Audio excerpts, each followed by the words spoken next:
Eu vi pacientes chegarem ao meu consultório carregando doenças que a medicina tradicional não conseguia explicar, dores que nenhum exame detectava, sintomas que apareciam e desapareciam sem lógica aparente.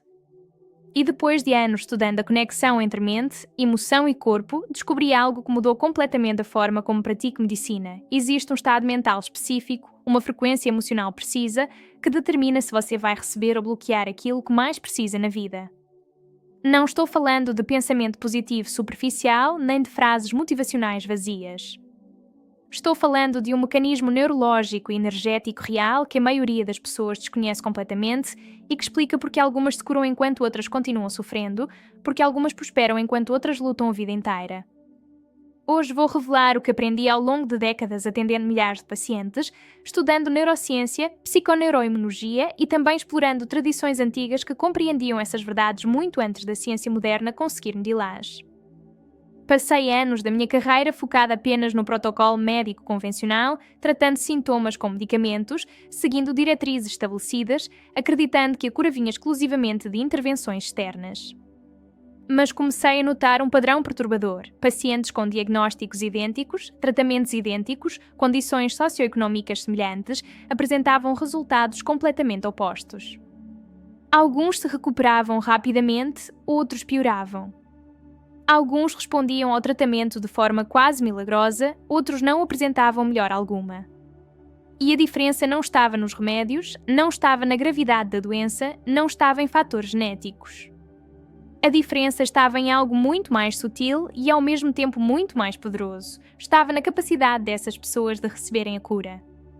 Parece estranho dizer isso, eu sei, mas deixa eu te explicar o que descobri. Recebi uma paciente há alguns anos, vou chamá-la de Cláudia, que sofria de uma condição dermatológica severa. Ela havia consultado os melhores especialistas, tentado todos os tratamentos disponíveis, seguido todas as orientações médicas à risca. Nada funcionava. Quando ela chegou ao meu consultório, estava desesperada, emocionalmente destruída, convencida de que jamais melhoraria. Conversamos por quase 2 horas naquela primeira consulta e percebi algo fundamental. Cláudia não estava apenas doente fisicamente, ela estava mentalmente preparada para continuar doente. Cada palavra que saía da sua boca reforçava a doença.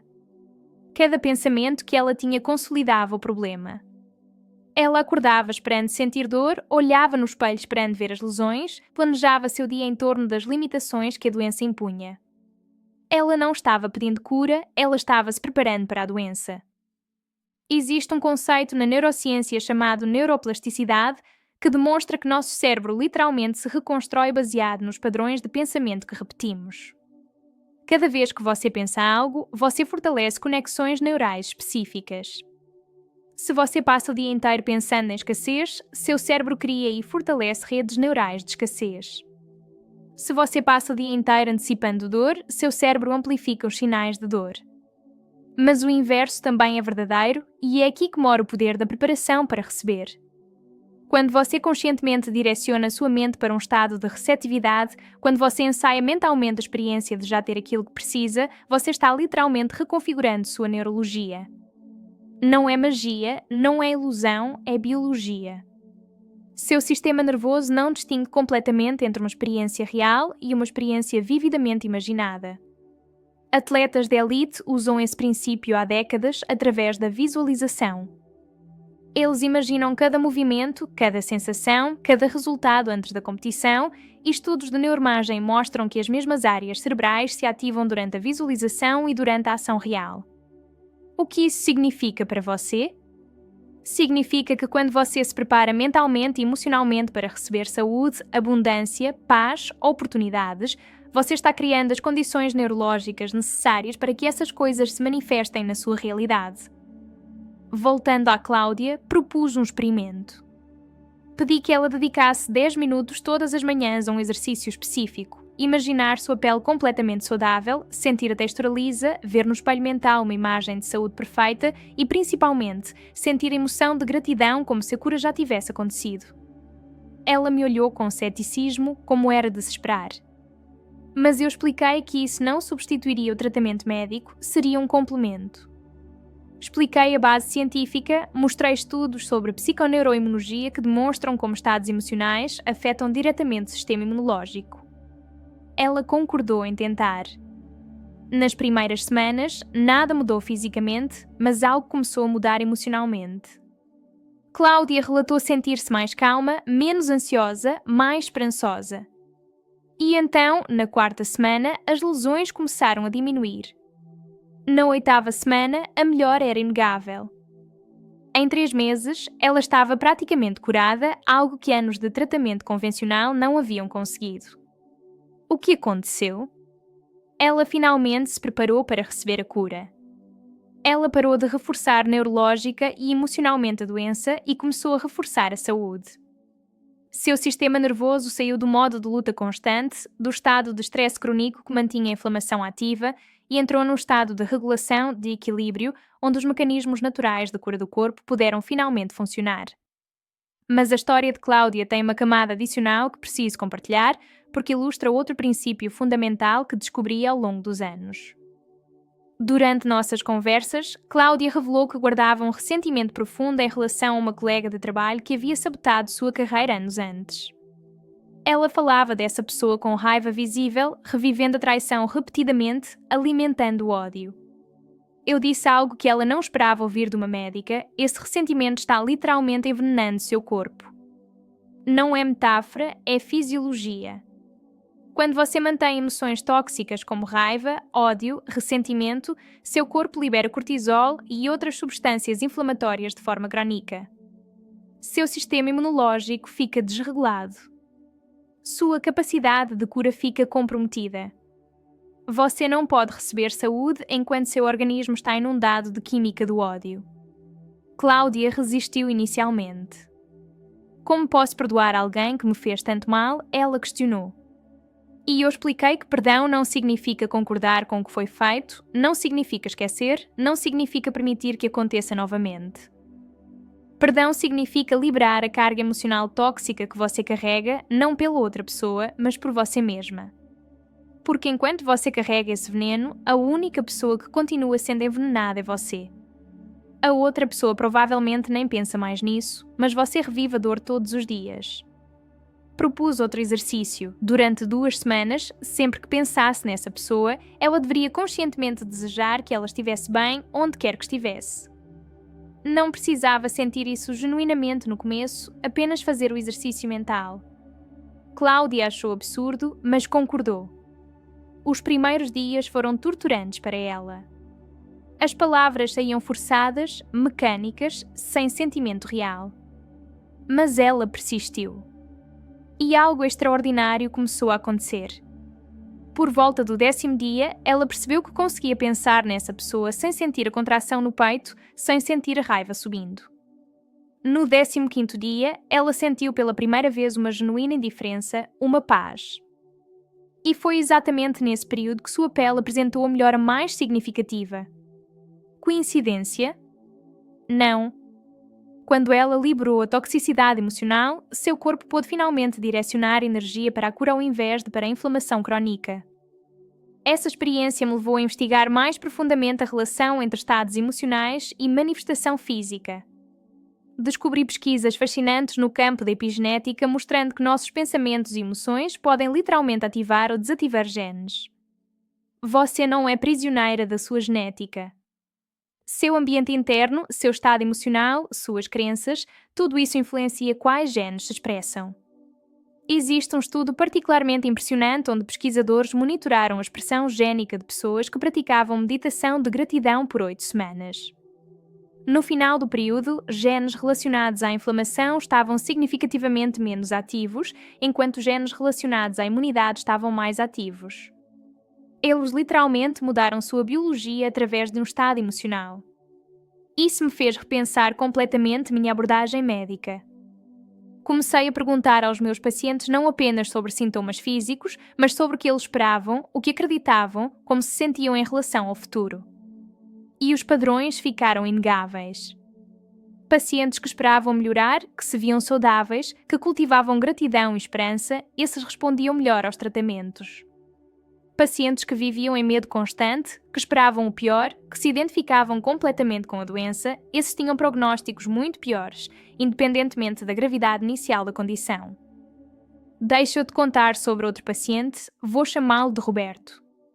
Ele veio até mim com uma situação financeira desesperadora que estava literalmente deixando doente. Desenvolver úlceras, insonia severa, crises de ansiedade. Ele havia perdido o emprego, tinha dívidas acumuladas, não via saída. Durante a consulta, percebi que Roberto estava mentalmente preparado para o fracasso. Cada frase que ele dizia reforçava a impossibilidade. Não tem jeito, não vai dar, estou acabado. Ele não estava pedindo ajuda, ele estava anunciando sua derrota. Expliquei que antes de tratar os sintomas físicos, precisávamos mudar o estado mental dele, porque enquanto ele permanecesse nessa frequência de desespero-derrota, nenhum tratamento seria verdadeiramente eficaz. Propus algo inusitado. Pedi que ele fizesse uma lista de todas as vezes na vida em que havia superado dificuldades, momentos em que achou que não conseguiria, mas conseguiu. Ele resistiu, disse que dessa vez era diferente, pior. Insisti. Relutantemente, ele começou a listar. E à medida que listava, algo começou a mudar em sua expressão. Ele estava lembrando sua própria capacidade de superação, estava acessando memórias de força, de resiliência.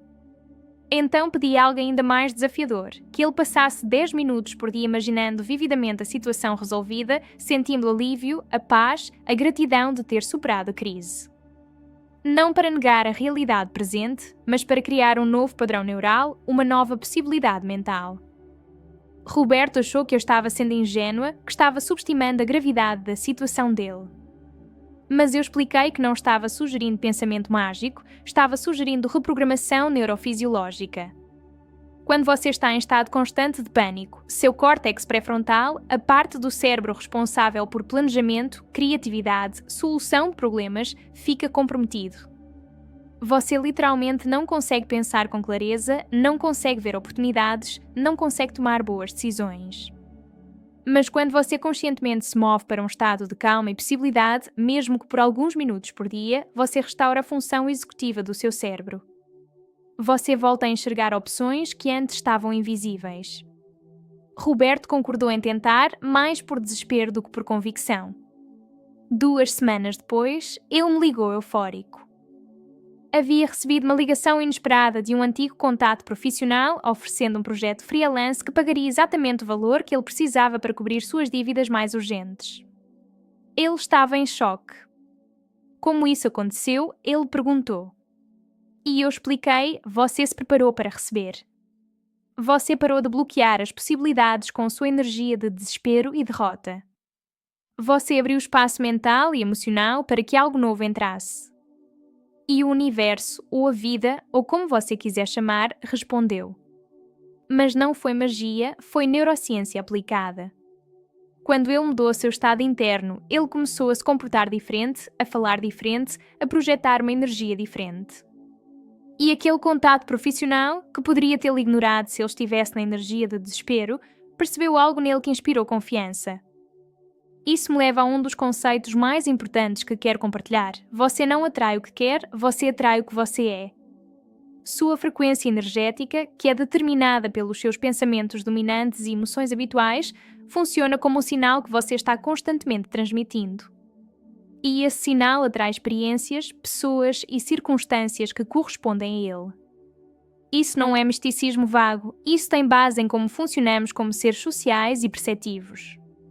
Quando você está numa frequência de escassez, de medo, de vitimização, as pessoas sentem isso inconscientemente. Você projeta isso através da sua linguagem corporal, do seu tom de voz, das suas escolhas de palavras. E inconscientemente, as pessoas respondem a isso de formas que reforçam a sua realidade de escassez. Mas quando você está numa frequência de abundância, de confiança, de possibilidade, mesmo que sua situação externa ainda não reflita isso, você projeta algo completamente diferente. E as pessoas respondem de forma completamente diferente. Oportunidades que sempre estiveram ali, mas você não conseguia ver de repente, se tornam visíveis. Não porque elas apareceram magicamente, mas porque você finalmente está em condição de percebê-las. Tive uma paciente, vou chamá-la Diana, que queria desesperadamente encontrar um parceiro. Ela vinha-me consultar por sintomas de ansiedade e depressão relacionados à solidão.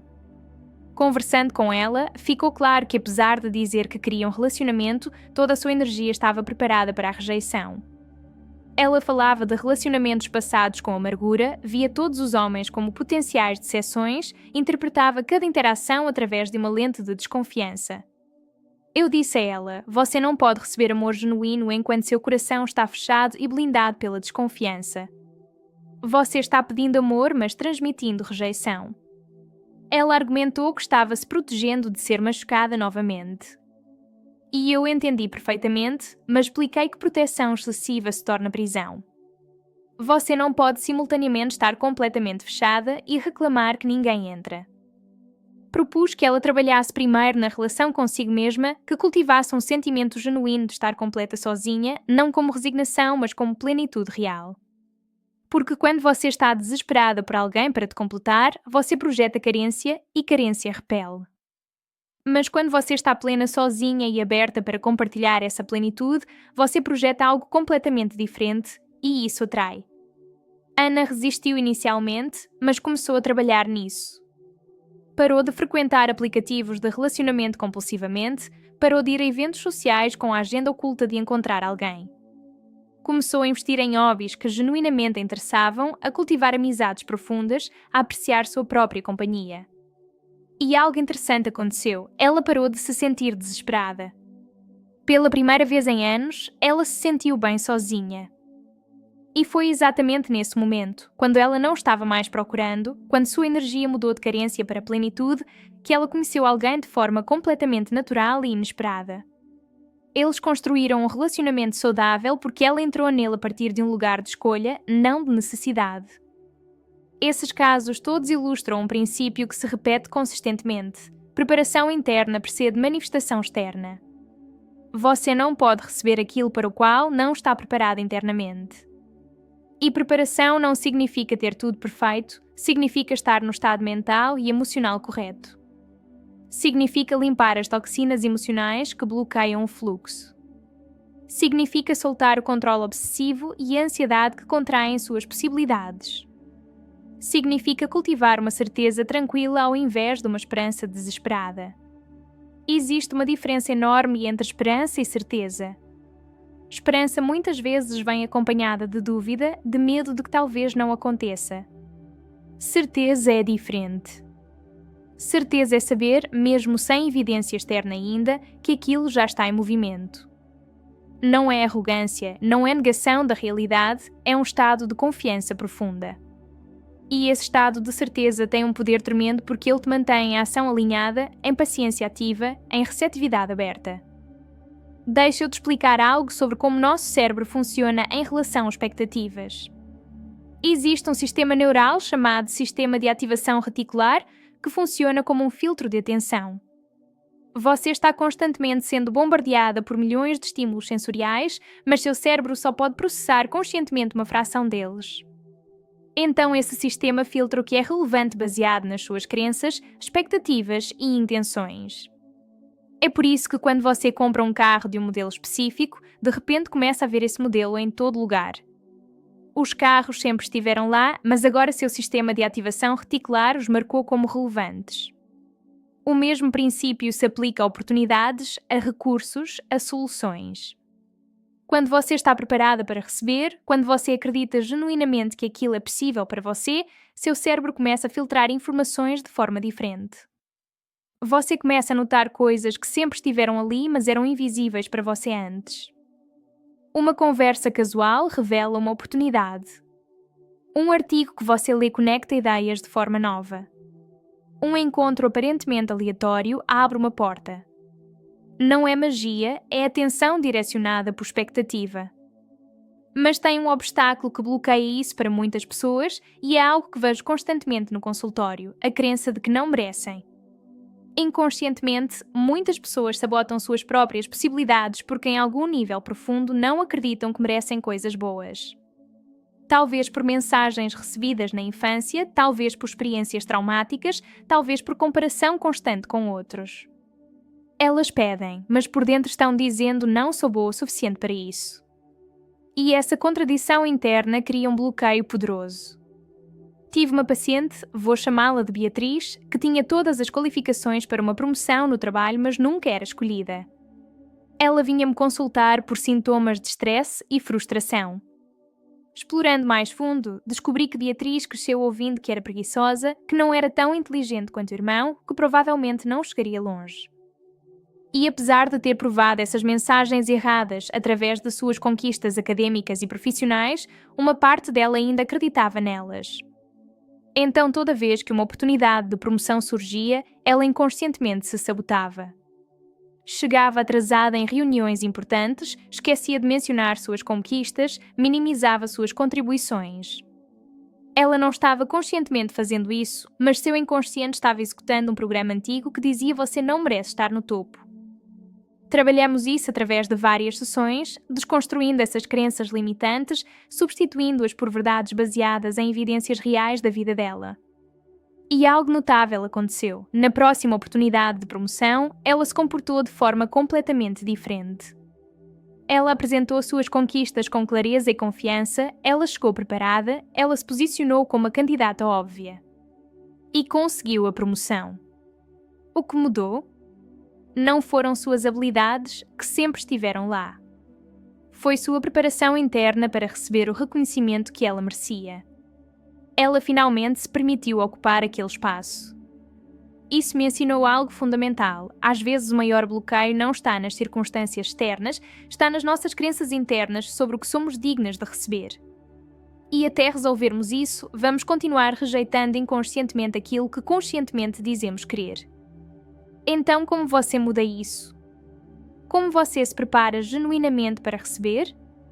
Primeiro, você precisa identificar e limpar as toxinas emocionais que estão bloqueando o seu sistema. Ressentimento, raiva não processada, culpa, vergonha, medo crônico, todas essas emoções funcionam como estática no seu sinal.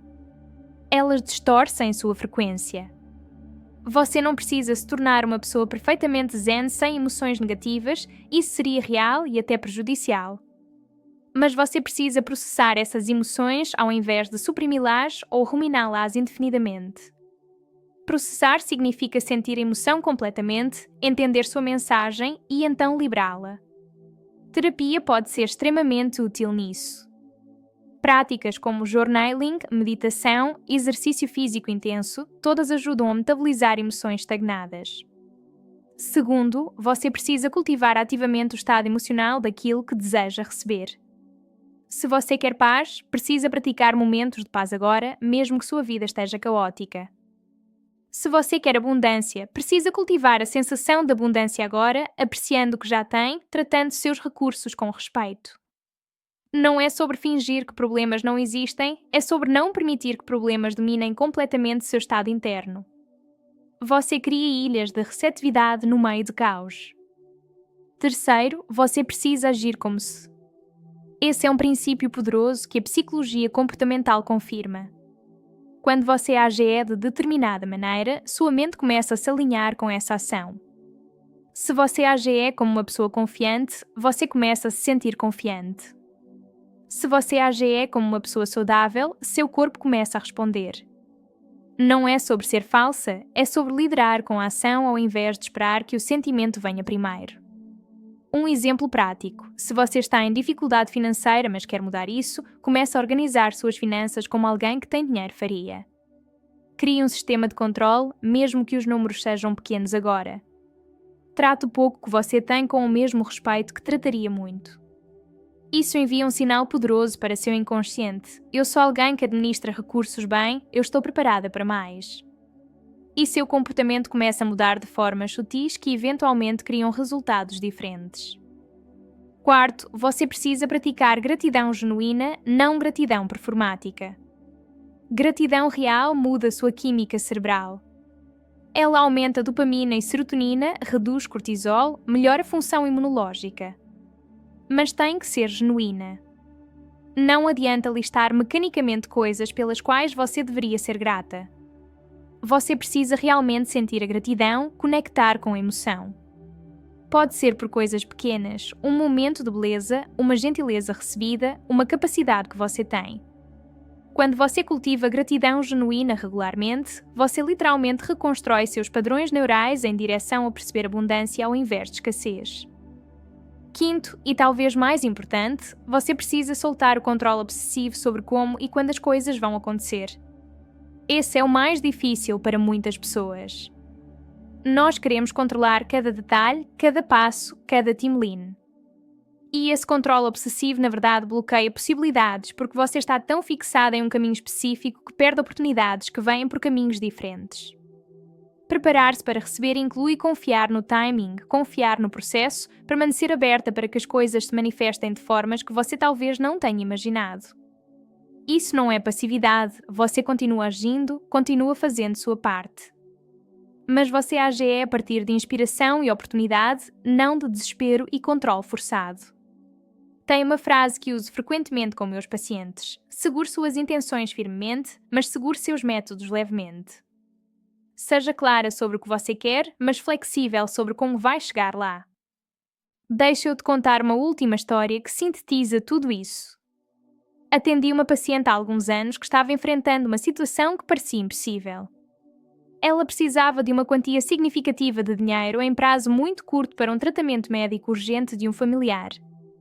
Ela havia esgotado todas as opções óbvias. Bancos negaram empréstimos, familiares não tinham condições de ajudar, ela não tinha bens para vender.